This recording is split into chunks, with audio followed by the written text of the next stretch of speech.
अभी भी भाई साहब आपका कुछ भी नहीं बिगड़ा है। अब जो हो गया है सो हो गया है। नवंबर, दिसंबर और जनवरी 3 महीने आपके पास हैं। 3 महीने भी बहुत कुछ होते हैं। फरवरी में आप रिवीजन कर लोगे। कई राज्यों के फरवरी में पेपर शुरू हो जाते हैं। तो अभी भी आपके पास टाइम है 3 महीने का। जो मैं पॉइंट्स बता रहा हूँ बस उनको ध्यान से देखो। बहुत ही शॉर्ट में बताऊँगा, आपका टाइम बिल्कुल भी वेस्ट नहीं करूँगा, बस ध्यान से समझना। मन से कभी मत हारना, बस यही मेरा आपसे उद्देश्य। मैं ये वीडियो नहीं बनाना चाहता था, लेकिन मुझे कमेंट्स में बच्चे बोल रहे हैं। तो मैं पहले ये सोच रहा था कि पढ़ोगे नहीं तो नंबर नहीं आएँगे। लेकिन अभी मेरे दिमाग में ये आ रहा है कि हो सकता है कि आपके पास वो पॉइंट्स ना हो, आपको कोई बताने वाला ना हो, आपको कोई गाइड करने वाला ना हो, आपका कोई बड़ा भाई ना हो। तो इसी नाते मैं आपको ये वीडियो बहुत ही शॉर्ट में बताऊँगा और अच्छे से पढ़ना। हो सके तो कॉपी पेन लेकर बैठना और ये जो पॉइंट्स मैं बता रहा हूँ इनको नोट कर लेना। ये आपका फ्यूचर ब्राइट कर सकते हैं और आपकी एक सही रणनीति के साथ सही तैयारी करवा सकते हैं। तो मन से कभी भी नहीं हारना, मैं अभी आपको बताऊंगा। और जो व्यक्ति मन से हार जाता है फिर तो वो कुछ कर ही नहीं पाएगा। ऑफलाइन में भी यही हाल है मेरे बच्चों का। कोई बच्चे ऐसे हैं, कई बच्चे तो पढ़ते हैं लेकिन कुछ ऐसे हैं जो अभी भी उन्होंने पढ़ाई स्टार्ट नहीं की है। कई वायरल के चक्कर में थे कि सर वायरल पेपर हो जाएगा तो वो पढ़ना ही क्या है। लेकिन ऐसा अब नहीं हो रहा है। तो अच्छी बात ये है कि अभी भी आपके पास टाइम है 3 महीने का। लेकिन इसका मतलब ये नहीं कि आप रिलैक्स हो जाओ, लेकिन 3 महीने आपको मेहनत करनी ही पड़ेगी। अभी कुछ भी नहीं बिगड़ा है, क्योंकि जो गिरकर संभल जाता है अक्सर वह ज़िंदगी को समझ जाता है। और जो पॉइंट्स है सभी विषय महत्वपूर्ण होते हैं। सबसे बड़ी गलती आप यही कर रहे हो इस टाइम पे। आप जिनकी कोचिंग जाते हो उन्हीं पर ध्यान दे रहे हो। जैसे आप हिंदी की कोचिंग नहीं जाते, आप इंग्लिश की कोचिंग नहीं जाते, तो उन पर आप ध्यान ही नहीं दे रहे हो। उनको बस 4-5 दिन पढ़ के चले जाते हो और एग्ज़ाम में क्या उनका पेपर 100 नंबर का नहीं आता? जितने बाकी सब्जेक्ट जितने नंबर के आते हैं क्या उनका नहीं आता?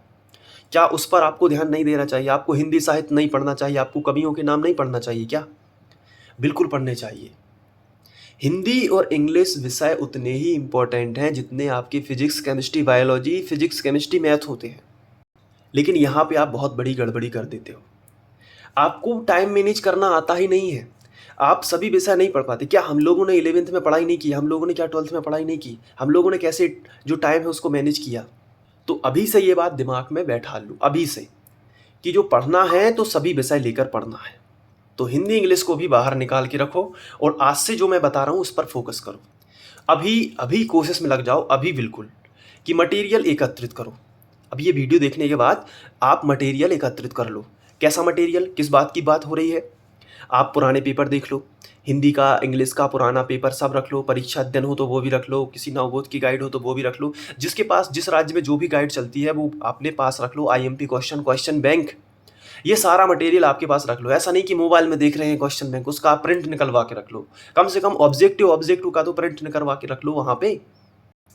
तिमाही का पुराना पेपर, 6 माही का पुराना पेपर, प्री बोर्ड का पुराना पेपर और बोर्ड का पुराना पेपर कम से कम 2 या 3 साल के मिल जाते हैं, तो ये अपने पास रख लो। मटेरियल बहुत ही इंपॉर्टेंट है। आप देखो मैं कब से बोल रहा हूँ क्वेश्चन बैंक से पढ़ो, क्वेश्चन बैंक। कितने सारे क्वेश्चन जो है क्वेश्चन बैंक से आए हैं इस बार। तो मटेरियल एकत्रित करो सबसे पहले तो, फिर मैं बताऊंगा कि कैसे कैसे उनको कैटेगरीज में रखना है। मटेरियल में साथ में इंपॉर्टेंट फॉर्मूले आपको यूट्यूब पर मिल जाएंगे, तो सारे इंपॉर्टेंट फॉर्मूले जो हैं वो आप एक कागज़ में लिखकर या प्रिंट निकलवा के वो अपने सामने जहाँ भी आप पढ़ते हो वहाँ पे चिपका लो। सीधी सी बात। इंपॉर्टेंट फॉर्मूले क्यों ज़रूरी है? क्योंकि जैसे फिजिक्स का है, केमिस्ट्री का जो फॉर्मूले पता होंगे तो न्यूमेरिकल बनेंगे। कभी ऐसा रहता है कि आपको फॉर्मूला पता है तो आप न्यूमेरिकल करके आ जाते हो। जितने भी आपके एलिमेंट्स वगैरह हैं इनको आप अच्छे से रख लो, अब चिपका लो। और जो भी, चाहे आप आर्ट विषय के स्टूडेंट हो, किसी भी विषय के हों, आपके पास जो इंपॉर्टेंट चीज़ें होती हैं, जो उस विषय से रिलेटेड जो इंपॉर्टेंट है, जो जिनकी फ्रिक्वेंसी एग्जाम में आने की ज़्यादा है, उनको चिपका के रखो एक जगह पे। और यदि आपको कम याद होता है तो प्रश्नों को वर्गीकृत कर लो। जो हमारा चौथा पॉइंट है, प्रश्नों को वर्गीकृत करो। आप जैसे कोई एक विषय, जैसे आपने हिंदी विषय देखा, तो हिंदी विषय के अंदर 3 कैटेगरी के प्रश्नों को रखो। और ऐसा हर विषय में करना है, मैं हिंदी से बता देता हूँ। 3 कैटेगरी मतलब 3 स्टार क्वेश्चन। 3 स्टार क्वेश्चन में ऐसे क्वेश्चन आने वाले हैं जो बहुत ही ज़्यादा इंपॉर्टेंट है। वीवीआई क्वेश्चन, वीवीआईएमपी क्वेश्चन, मतलब इतने इंपॉर्टेंट क्वेश्चन हैं कि उन्हें हर एग्जाम में तिमाही हो चाहे 6 माही हो देखा जाता है। उन क्वेश्चन को अलग लिस्टेड करो, हो सकता है वो आपके 50 हो सकता है वो 60 हो, तो ये फर्स्ट रैंक के क्वेश्चन हैं। इसके बाद फिर 2 स्टार वाले क्वेश्चन निकालो जो ज़्यादा इंपॉर्टेंट है, उनसे भी थोड़े से कम है लेकिन इंपॉर्टेंट है, फिर 1 स्टार वाले क्वेश्चन, और इनको अब याद करना शुरू। चूँकि आपको कम याद होता है तो सबसे पहले फोकस करो 3 स्टार वाले क्वेश्चन पर जो सबसे इंपॉर्टेंट है। 3 स्टार वाले क्वेश्चन के बाद फिर फोकस करो 2 स्टार वाले, फिर करो 1, और ऐसा हर विषय में करो। और हफ्ते का अपना टारगेट बनाओ, जो कि हमारा नेक्स्ट पॉइंट है। हफ्ते का टारगेट का मतलब ये होता है कि आपको क्या करना है, एक हफ्ते में कितना पढ़ना है उसका एक टारगेट बनाओ, और वो जब तक पूरा ना हो तब तक सोना ही नहीं है। ऐसे समझो, अभी नहीं सोओगे तो कोई ऐसा बड़ा पहाड़ नहीं टूट जाएगा, अभी पढ़ना जरूरी है, अभी 2 महीने, फिर बाद में लाइफ डली है सोने के लिए। तो नहीं कोई ये आपसे बोल देता है कि 8 घंटे की हेल्दी लाइफ, ऐसा कुछ नहीं है, अभी आपको पढ़ना ही चाहिए। नहीं तो वो बच्चे आगे निकल जाएंगे जो आपके फ्रेंड हैं, या जो किसी और दूसरे गांव से हैं, या किसी दूसरे शहर से हैं जो पढ़ते हैं, तो उनसे तो आप पीछे हो जाओगे ना।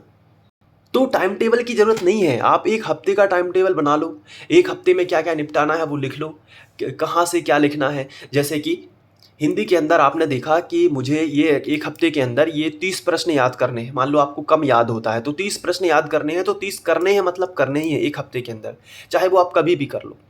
तो टारगेट क्या है, छोटे छोटे टारगेट बनाओ। यदि आपको एक हफ्ते का नहीं भी बनाना है तो आप 3 दिन का बना सकते हो टारगेट। छोटे छोटे टारगेट हो, जब उनको आप पूरा करोगे तो आपके दिमाग में डोपामाइन रिलीज होगा, मतलब उस चीज़ की खुशी होगी।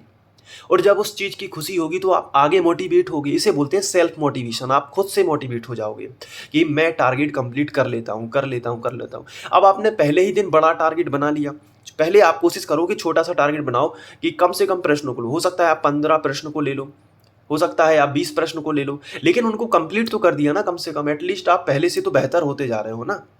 तो क्या होगा कि आप जब क्लास में बैठोगे, आप जब कोचिंग में बैठोगे, तो आपको एक कॉन्फिडेंस रहेगा कि अरे 150 क्वेश्चन याद करके बैठे हैं, अरे 50 क्वेश्चन याद करके बैठे हैं। तो वो एक कॉन्फिडेंस कैसे आएगा आपको, जब आप एक छोटे छोटे टारगेट बनाओगे कि 3 दिन के अंदर मुझे ये खत्म करना है, ये मेरे 5 सब्जेक्ट हैं या ये मेरे 6 सब्जेक्ट हैं, इसके अंदर ये मैंने हफ्ते का टारगेट बना लिया है, आप इसको इस तरीके से ख़त्म करना है। ये काफ़ी इंपॉर्टेंट रहता है कि स्टूडेंट लाइफ में खुद का अनुशासन ही नहीं है, दिन भर मोबाइल चलाते रहते हो, इधर उधर घूमते रहते हो, ये मत करो। अभी ज़्यादा से ज़्यादा पढ़ाई पर फोकस करो, जितना ज़रूरी है उतना ही मोबाइल चलाओ, सिर्फ नॉलेज के लिए। सोशल मीडिया से तो अभी बिल्कुल दूर हो जाओ, ये स्टूडेंट लाइफ में बिल्कुल भी सही नहीं है। और हिम्मत बिल्कुल मत हारो, क्योंकि न थके हैं अभी पैर, ना अभी हिम्मत हारी है, हौसला है ज़िंदगी में कुछ कर दिखाने का, इसलिए अभी भी सफ़र जारी है। ऐसा हर बार अपने दिमाग को याद दिलाओ। आप देख सकते हैं यूट्यूब पर कितना अच्छा कंटेंट बन रहा है, कई टीचर बहुत अच्छा पढ़ा रहे हैं, तो आप वहाँ से पढ़ सकते हैं। मैंने भी कक्षा 10वीं की जो गणित है उसकी प्लेलिस्ट बना के रखी हुई है, लाखों बच्चे पढ़ रहे हैं, आप भी पढ़ सकते हो। स्टूडेंट टिप्स नाम से भी एक प्लेलिस्ट है, वहाँ पे भी मैंने आपको टिप्स दी है। तो वो सारे वीडियोस देख के आपको एक आइडिया लगेगा कि पढ़ते कैसे हैं। अब पढ़ तो सभी बच्चे सभी बोलते हैं पढ़ो पढ़ो पढ़ो, लेकिन पढ़ते कैसे हैं उसको भी तो पता होना चाहिए, क्योंकि स्टूडेंट लाइफ में ये काफ़ी इंपॉर्टेंट है। और आपको मेहनत थोड़ी सी करनी ही पड़ेगी, परिश्रम करना ही पड़ेगा, क्योंकि दुनिया में सबसे कीमती हमारा परिश्रम है, और ज़िंदगी में सबसे अच्छा साथी हमारा आत्मविश्वास होता है।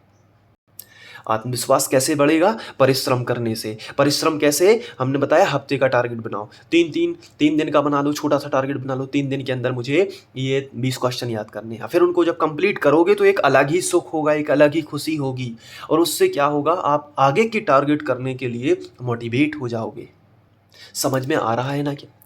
और जो भी डाउट है, आप कमेंट बॉक्स आपका है, प्लीज़ बता देना कि क्या मुझे क्या लगता है, और किस टाइप की प्रॉब्लम से आप गुजर रहे हैं वो भी मुझे बता देना। अगर होगा तो मैं उस पर भी एक वीडियो बना देगा। जैसे एक बच्चे ने कमेंट किया था तो उसकी जो प्रॉब्लम थी उस पर ये वीडियो आया है। हालांकि मैं क्लास 10 साइंस के लिए वीडियो रिकॉर्ड कर रहा हूँ जो जल्दी ही आएंगे, जैसा कि आप देख सकते हैं, ये देखो पूरे नोट्स के साथ में कंप्लीट। मैं आपकी प्रॉब्लम को समझता हूँ, इसलिए नोट्स के साथ में ही स्टडी कर रहा हूँ, ताकि ताकि आपके पास एक ब्रह्मास्त्र रहे परीक्षा के टाइम पे। देखो परीक्षा आने वाली है, काफ़ी ज़्यादा मेहनत करने के लिए आप मोटिवेट रहो, इसलिए बीच बीच में ये वाले वीडियोस बनाने पड़ते हैं। हालांकि मैंने कभी ऐसे वीडियोस नहीं बनाए, लेकिन मुझे लगता है क्योंकि ऑफलाइन में भी मैं हफ्ते में एक बार मोटिवेट कर देता हूँ, इसलिए सोचता हूँ कि मैं अपने ऑनलाइन वाले बच्चों के लिए भी मोटिवेट करता रहूँ। उम्मीद करता हूँ कि आपको इससे कुछ सीखने को मिला होगा, और इसी तरीके से आपको काम करना है। जो भी जितना भी समझ में आया उस पर काम करो, फिर आगे और भी वीडियोस आएंगे जिसमें आपको मैं हर स्ट्रेटजी पर काम कैसे करते हैं, याद कैसे करते हैं, याद कैसे रखें, सारी चीज़ें मैं आपको बताने वाला हूँ। ठीक है, तो पढ़ो। ठीक है, बाय बाय।